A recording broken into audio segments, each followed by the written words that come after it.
Hello everyone, कैसे हैं आप सब। आज वे ख्वाहिश में आप सभी का स्वागत है। गाइस, आज हम स्वर योग के बारे में जानेंगे, स्वर ज्ञान के बारे में।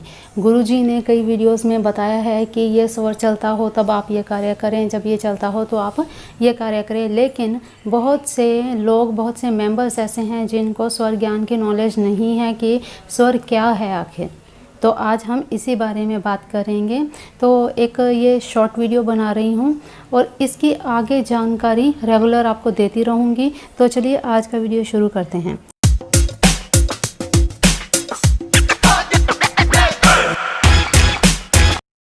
देखिए, सबसे पहले तो ये जान लीजिए कि स्वर योग भारत की बहुत ही पुरानी और शिरोमणि विद्या है।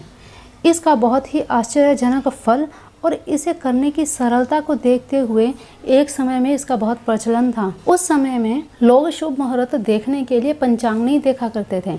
उस समय पंचांग की जगह शुभ मुहूर्त देखने के लिए ये स्वर देखते थे, स्वर का चलन देखते थे। कौन सा स्वर चल रहा है तब हमें ये काम करना चाहिए, ये स्वर चल रहा है तो ये काम करना चाहिए, और उनमें सिद्धि भी मिलती थी।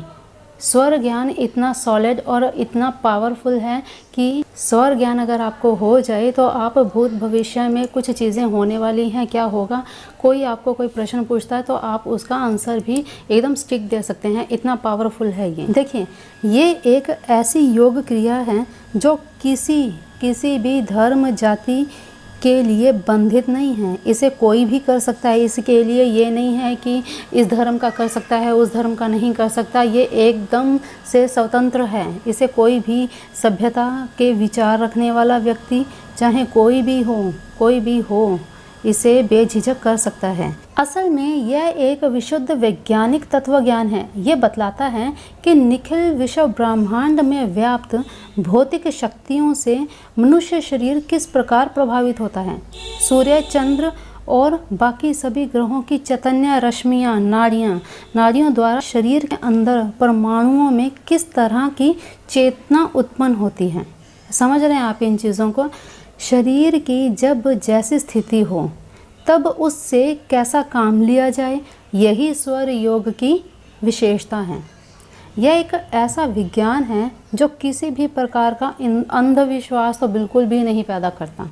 इसलिए इसे कोई भी बेझिझक कर सकता है। इसे अगर इसकी प्रैक्टिस सभी को हो जाए तो आप लोगों को ये नक्षत्र हो रहा, ये पंचांग में देखना, शुभ मुहूर्त के लिए आप कोई काम के लिए जा रहे हैं, हम शुभ मुहूर्त देखने में इतना वो हो जाता है कि कई बार क्या होता है, समय भी निकल जाता है और हमारा कार्य रुक जाता है।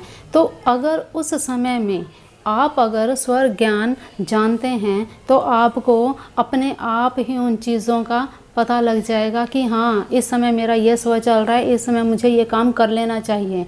तो आपको किसी के ऊपर आश्रित होने की ज़रूरत नहीं पड़ेगी। तो चलिए अब जान लेते हैं कि स्वर ज्ञान है क्या, और स्वर ज्ञान आखिर स्वर का हमें पता कैसे चलेगा कि हाँ, कौन सा स्वर चल रहा है, कौन सा स्वर नहीं चल रहा, और यह स्वर है कहाँ से, आता कहाँ से है, उत्पन्न कहाँ से होता है। तो चलिए बताती हूँ। सबसे पहली बात तो ये कि नाक से निकलने वाली जो सांस है उसी को स्वर कहते हैं। ठीक है।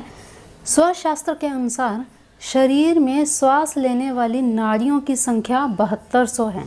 ये नसें नहीं, इनको नाड़ियाँ कहते हैं, जिनसे हम जीवित रहते हैं, जिनके कारण हमारे शरीर में सांस, ऑक्सीजन प्रवेश करती है।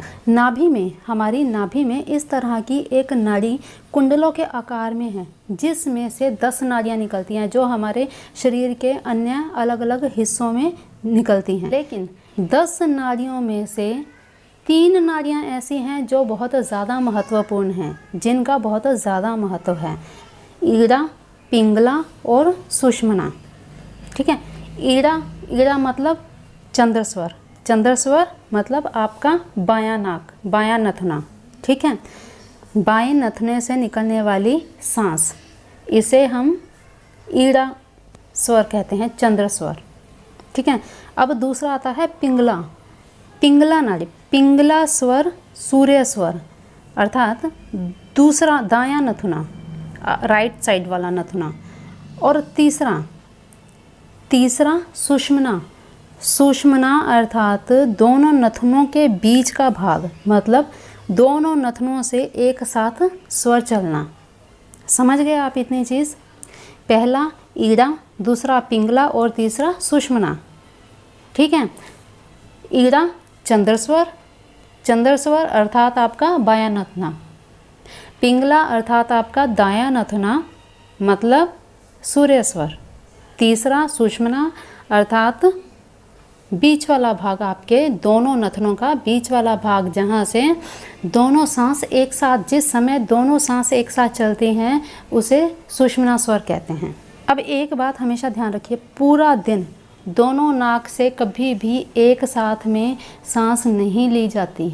हमेशा कभी दायां स्वर चलेगा, कभी बायां स्वर चलेगा। हर घंटे के बाद स्वर चेंज होना चाहिए। स्वर बदलता है।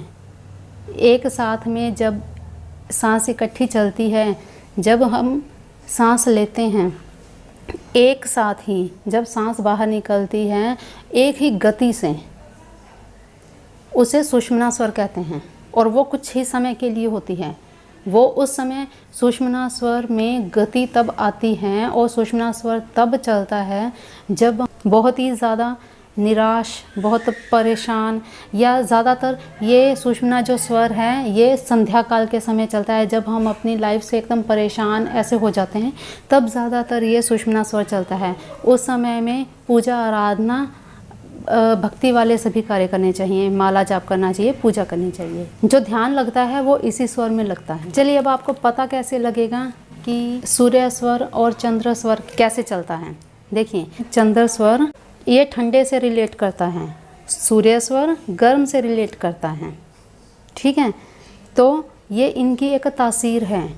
चंद्र स्वर ठंडा, सूर्य स्वर गर्म। ये आपको एकदम सिंपल भाषा में आपको समझा रही हूँ ताकि आपको ज़्यादा प्रॉब्लम ना आए।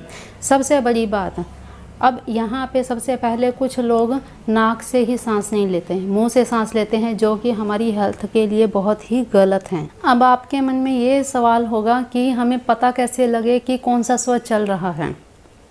देखिए, सबसे पहले आप ध्यान कीजिए, आप सांस लेते हैं ना जब, उस समय नाक के आगे अपना हाथ रखिए। ठीक है, 2 फिंगर्स रखिए, 2 फिंगर्स रख के सांस छोड़िए। सांस जब आप छोड़ेंगे तो दोनों नाक से श्वास चलेगी। ठीक है, दोनों नाक से आपके हाथ पे सांस की जो हवा है वो लगेगी। अब यहाँ पे आपने एक चीज़ का ध्यान देना है कि किस नाक से जो हवा है वो ज़्यादा तेज़ चल रही है और किस नाक से, किस साइड से आपकी हवा जो है नाक से आ रही है वो कम आ रही है, कम गति से आ रही है। ठीक है, समझ गए आप? या फिर आप जैसे ना कॉटन रख सकते हैं, कॉटन ले सकते हैं, कॉटन को अपने नाक के सामने रखिए और सांस छोड़िए। सांस छोड़ेंगे, जैसे ही आप सांस छोड़ेंगे तो वो कॉटन जिस तरफ से ज़्यादा हिल रही है, समझ लीजिए कि उस साइड के नाक से जो हवा आ रही है वो ज़्यादा तेज़ गति से है और वही स्वर चल रहा है, उस समय वही स्वर चल रहा है। समझ गए आप इस बात को? इस तरह से आपने चेक करना है कि कौन सा स्वर चल रहा है। ये तो हो गया स्वर कैसे पता करें, कि किस तरह से पता करें स्वर चल रहा है, कौन सा चल रहा है।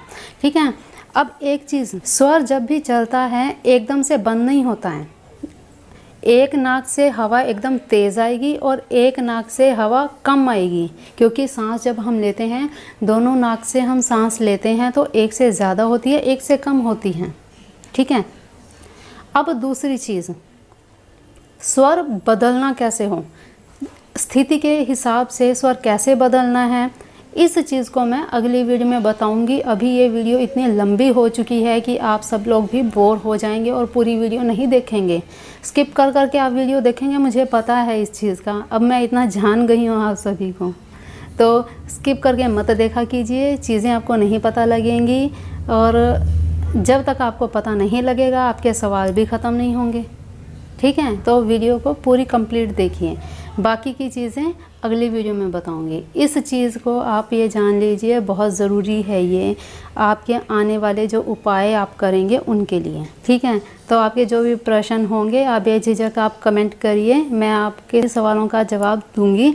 और अगली वीडियो स्वर बदलें कैसे इस चीज़ के ऊपर होगी। तो तब तक के लिए इस वीडियो को एंजॉय कीजिए, स्वर चलाना सीखिए और समझना सीखिए।